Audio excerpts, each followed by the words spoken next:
ಇದು ಪಬ್ಲಿಕ್ ಟಿವಿಯ exclusive story. Tirupati ಲಡ್ಡೂನಲ್ಲಿ ಪ್ರಾಣಿಗಳ ಕೊಬ್ಬು ಬಳಕೆ ವಿಚಾರ ಇಡೀ ದೇಶದಾದ್ಯಂತ ಕೋಲಾಹಲಕ್ಕೆ ಕಾರಣ ಆಗಿತ್ತು. ಹಿಂದೂಗಳ ಶ್ರದ್ಧೆಯ ಜೊತೆಗೆ ಇದೆಂತ ಚೆಲ್ಲಾಟ ಅನ್ನೋ ಪ್ರಶ್ನೆ ಎದ್ದ ಬೆನ್ನಲ್ಲೇ ಈಗ ಆಹಾರ ಸುರಕ್ಷತಾ ಇಲಾಖೆ 40 ಕಡೆ ತುಪ್ಪವನ್ನು ಸಂಗ್ರಹ ಮಾಡಿದಾಗ 2 ಕಡೆ ತುಪ್ಪ ಕಲಬೆರಕೆ ಆಗಿರೋದು ಬೆಳಕಿಗೆ ಬಂದಿದೆ. ಆ ಬಗ್ಗೆ ಡೀಟೇಲ್ಸ್ ಇದೆ, ನೋಡ್ಕೊಂಡು ಬರೋಣ ಬನ್ನಿ.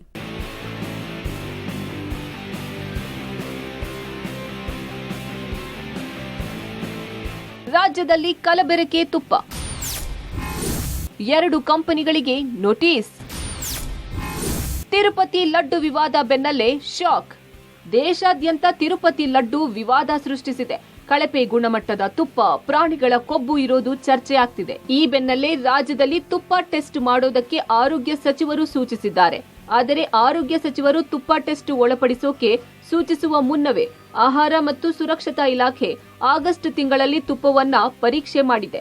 ರಾಜ್ಯಾದ್ಯಂತ 40 ಕಡೆ ಮಾದರಿ ಸಂಗ್ರಹಿಸಿ 2 ಕಡೆ ಬೆಂಗಳೂರು ಮತ್ತು ಬಾಗಲಕೋಟೆಯಲ್ಲಿ ಅನ್ಸೇಫ್ ಅಂತ ವರದಿ ಬಂದಿದೆ.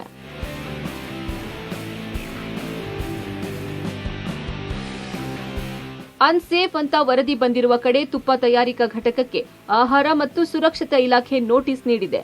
30 ದಿನಗಳ ಒಳಗೆ ಅಸುರಕ್ಷತೆ ಅಲ್ಲ ಅಂತ ಪ್ರೂವ್ ಮಾಡಿಕೊಳ್ಳೋಕೆ ಆಹಾರ ಸುರಕ್ಷತೆ ಮತ್ತು ಗುಣಮಟ್ಟ ಇಲಾಖೆ ಸೂಚಿಸಿದೆ. ಮೈಸೂರಿನ ಲ್ಯಾಬ್ನಲ್ಲಿ ಖಚಿತತೆಯ ಪರೀಕ್ಷೆ ನಡೆಯುತ್ತಿದೆ.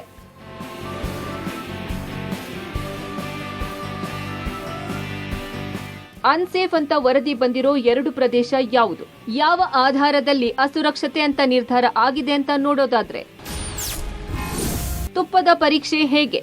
ತುಪ್ಪವನ್ನ ಒಂದು ಕೆಮಿಕಲ್ಗೆ ಅಳವಡಿಸುತ್ತಾರೆ. ತುಪ್ಪವನ್ನ ಕೆಮಿಕಲ್ಗೆ ಹಾಕಿ 7 ದಿನ ಹಾಗೆಯೇ ಇಡುತ್ತಾರೆ. ಕೆಮಿಕಲ್ಗೆ ಹಾಕಿದ ತುಪ್ಪ 3 ಬಣ್ಣಗಳಾಗಿ ಬದಲಾಗುತ್ತೆ.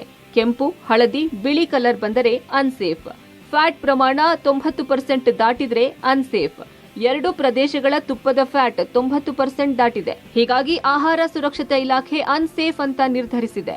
ಒಟ್ಟಾರೆ ಅನ್ಸೇಫ್ ಅಂತ ಬಂದಿರೋ ತುಪ್ಪ ಉತ್ಪಾದನಾ ಘಟಕದವರು 30 ದಿನಗಳ ಒಳಗೆ ಪ್ರೂವ್ ಮಾಡಿಕೊಳ್ತಾರಾ ಅನ್ನೋದು ಸದ್ಯದ ಕುತೂಹಲವಾಗಿದೆ.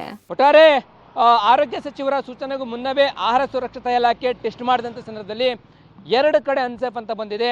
ಅದನ್ನು ಈಗ ಚಾಲೆಂಜಿಂಗ್ ಆಗಿ ಕಂಪ್ನಿಗಳು ತೆಗೆದುಕೊಂಡಿರುವಂಥದ್ದು. ಈಗ ಮತ್ತೆ ಹೊಸದಾಗಿ 241 ಕಡೆ ಮಾದರಿಗಳನ್ನು ಸಂಗ್ರಹ ಮಾಡಿಕೊಂಡು ಟೆಸ್ಟ್ಗೆ ಒಳಪಡಿಸ್ತಾ ಇದ್ದಾರೆ. ಆ ಟೆಸ್ಟ್ ಏನಾಗುತ್ತೆ ಅನ್ನೋದು ಕೂಡ ಕುತೂಹಲಕಾರಿ ಆಗಿರುವಂಥದ್ದು. ಈಗ ರಾಜ್ಯದಲ್ಲಿ ತುಪ್ಪ ಟೆಸ್ಟ್ ಆದ ಬಳಿಕ ಎಷ್ಟು ಪ್ರಮಾಣದಲ್ಲಿ ಯಾವುದು ಫ್ಯಾಟ್ ಇದೆ ಮತ್ತು ಯಾವುದು ಅನ್ಸೇಫ್ ಅಂತ ಬರುತ್ತೆ ಅನ್ನೋದನ್ನು ಕಾದು ನೋಡಬೇಕಾಗಿದೆ. ಕ್ಯಾಮ್ರಾ ಪರ್ಸನ್ ರಾಮು ಜೊತೆ ಲೋಕೇಶ್ ಕೊಡಗದಾಲ, ಪಬ್ಲಿಕ್ ಟಿವಿ, ಬೆಂಗಳೂರು.